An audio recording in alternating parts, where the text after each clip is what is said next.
Hello everyone, welcome to Serendipity in Quarantine. Today we are going to see the last chapter of Democratic Politics Part 1 NCERT called Democratic Rights. So what are rights? Rights are the claims of person over other fellow beings, over society and over the government. So rights are important for any democratic country. So rights make it possible when you make claim that is equally possible for others. It is not the case that only you get to enjoy the rights, everyone should have equal right.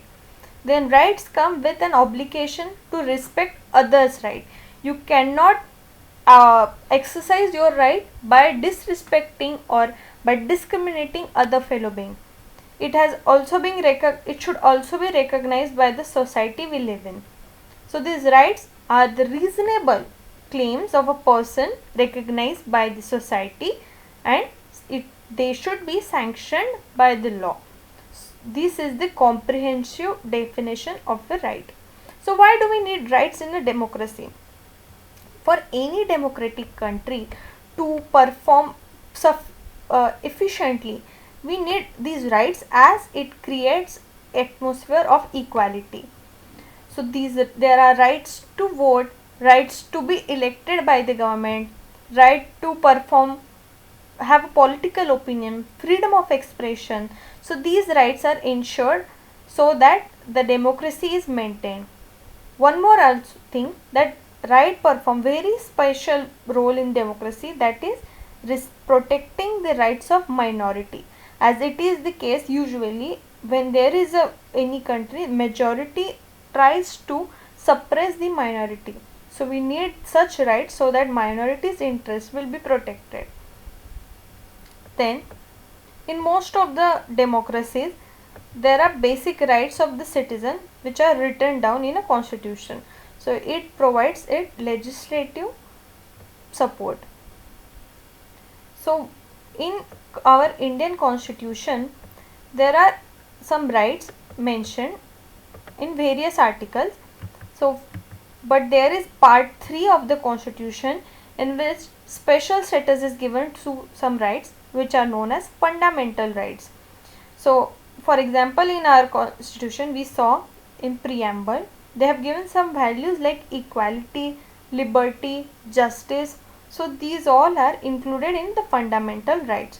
So we know there are 6 fundamental rights.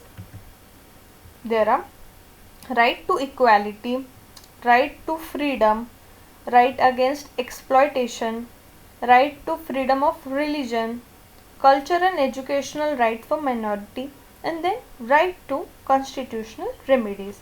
So we'll be seeing each fundamental rights in detail, including the articles which it involves.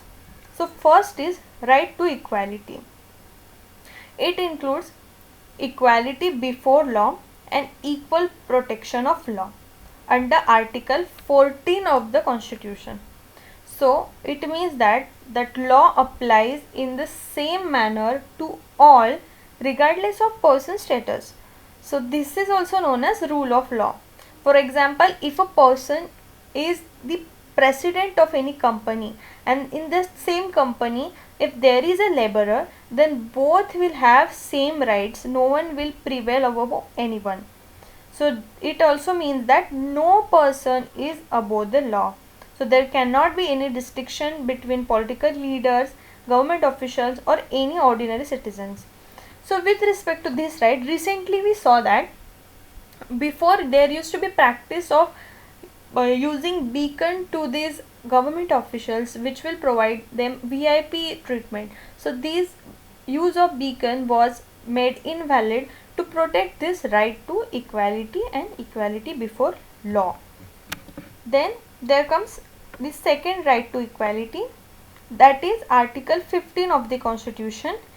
It includes that government shall not discriminate against any citizen on the grounds of only religion, race, caste, sex and place of birth.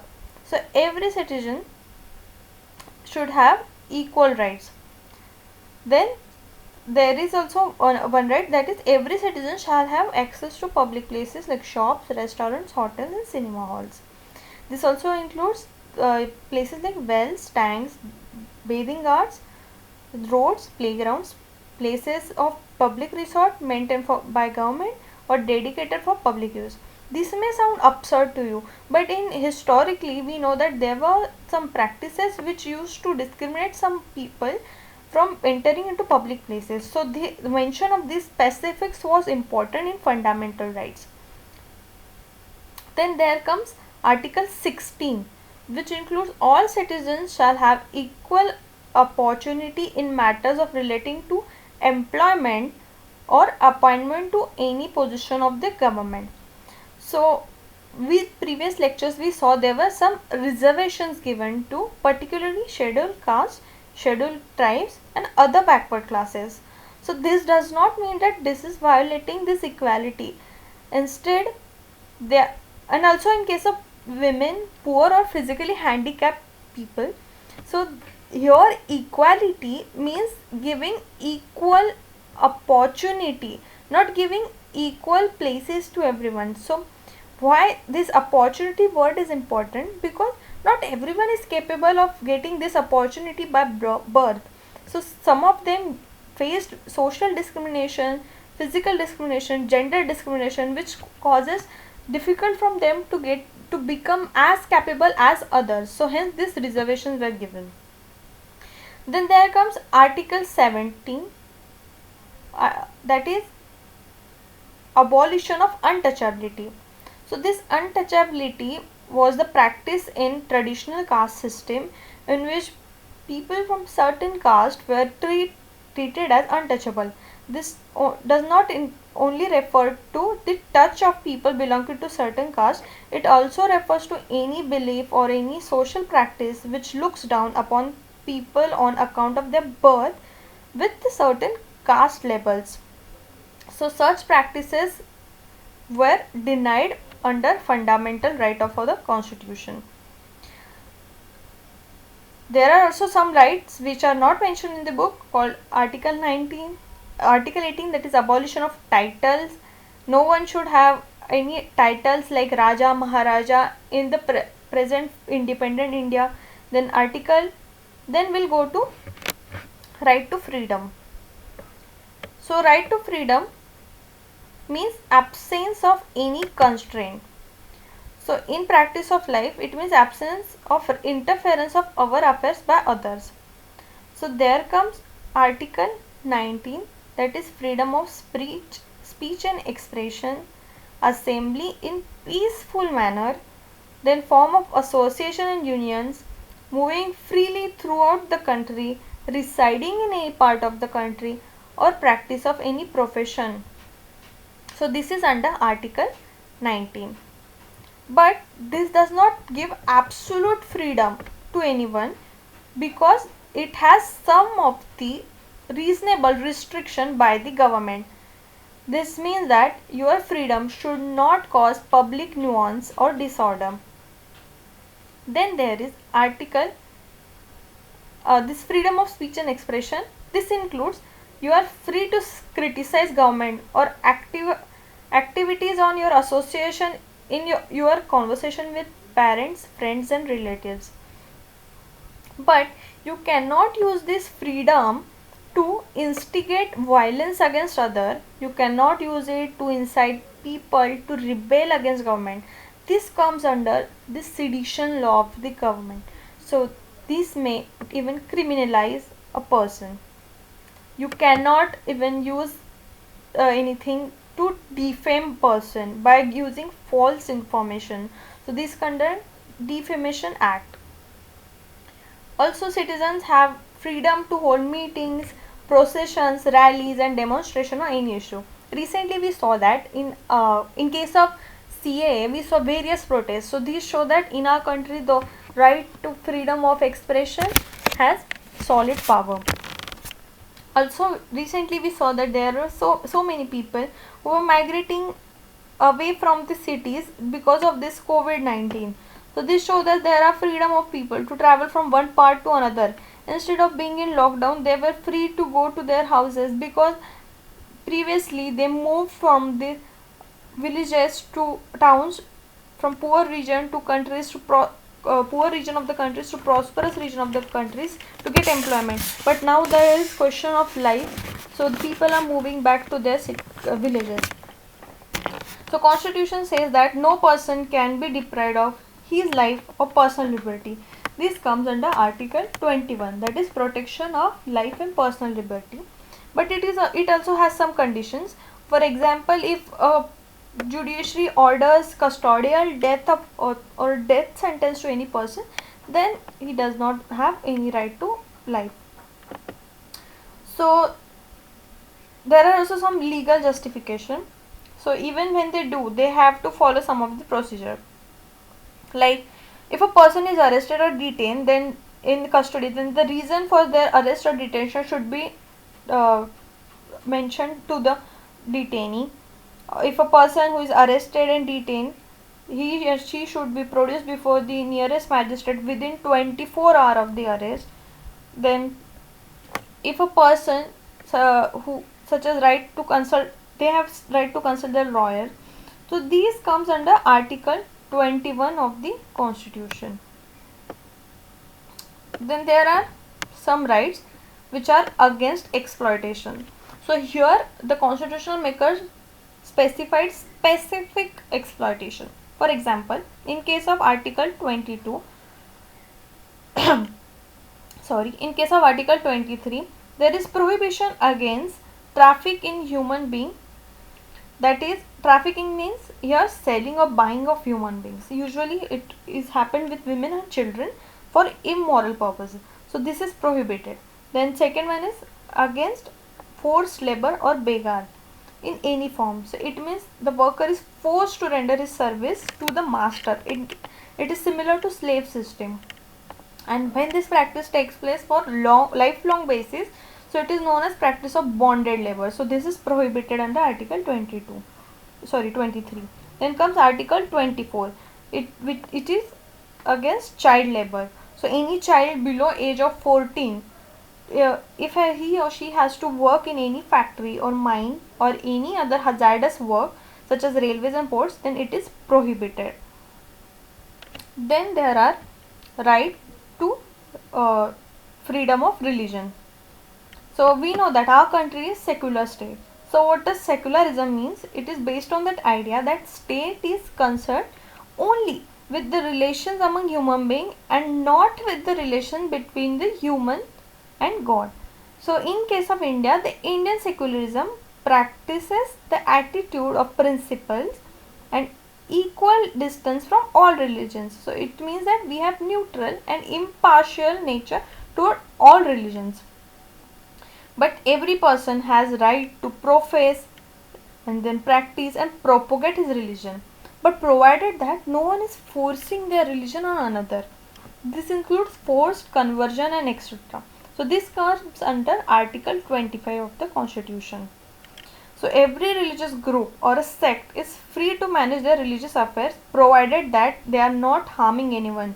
For example, by performing human sacrifices or animal sacrifices, that this is not allowed. So then comes article 26, which means that these religious institutions are free to manage their religious affairs. But in that case also, these religious practices cannot treat anyone inferior to another. For example, in case of women, there are some practices like forcing widow to shave their head or wear white clothes. So this is not allowed under right to freedom or right to manage religious affairs.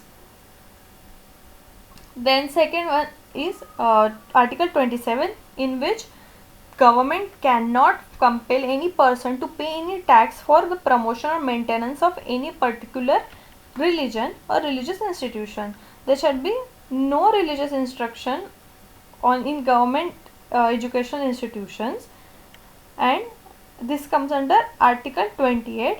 And in this educational institution managed by private bodies, no person shall be compelled to take part in any religious instruction or to attend religious worship.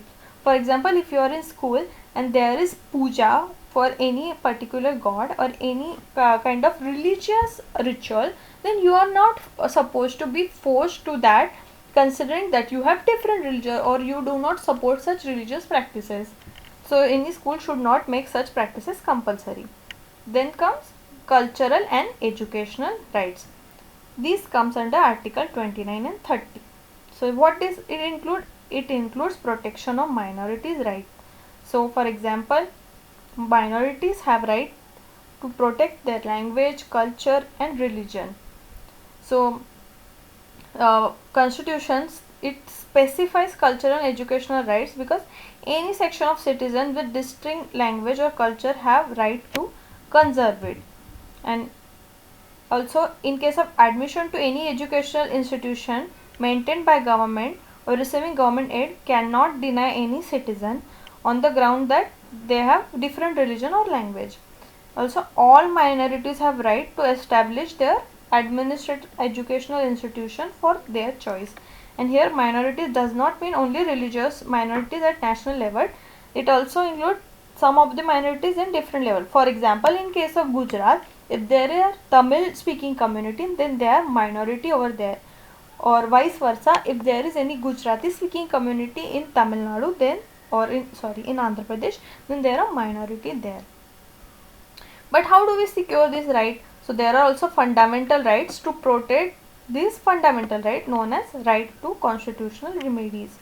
So these rights make sure that all the rights are implemented and these rights are effective.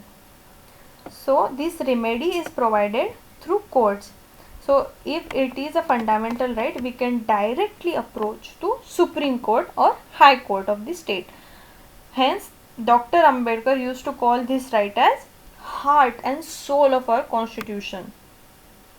So these fundamental rights are guaranteed against the action of legislature, executives and any other authorities. So we saw these institutions in previous lecture.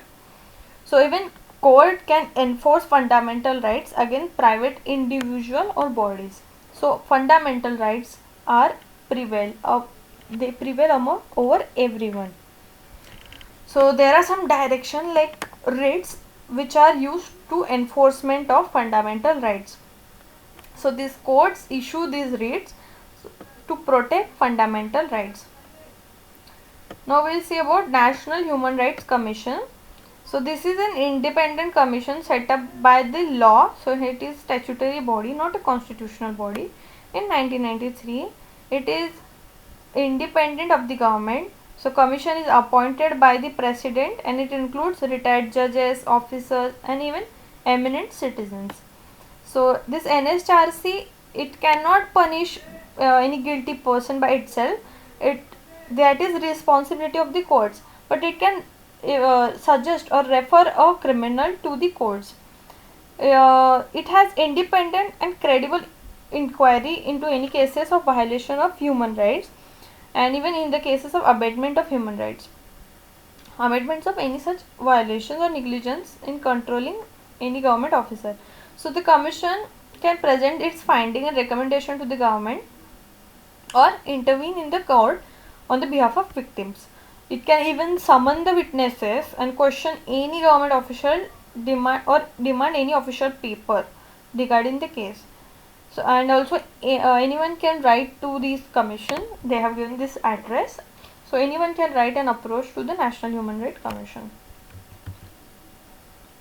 Okay. So even we saw that what were the fundamental rights. But now we will see how the scope of this fundamental rights is expanding. So we've heard that through this and this judgment, Supreme Court gave these orders. So such kind of judgment expand the scope of the rights. For example, let us see the right to privacy. So last year through Kuttaswamy case, Supreme Court said that right to privacy is a fundamental right. So this expanded even fundamental right of the constitution.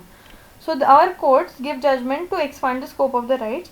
Certain rights like right to freedom of press, then right to information, that is RTI Act, then right to education, this means Article 21A of the Constitution. So these are derived from the fundamental rights by this court. So governments are responsible for providing under Article 21A, that is right to education. Government is responsible to provide free and compulsory education to all children up to age of 14 years.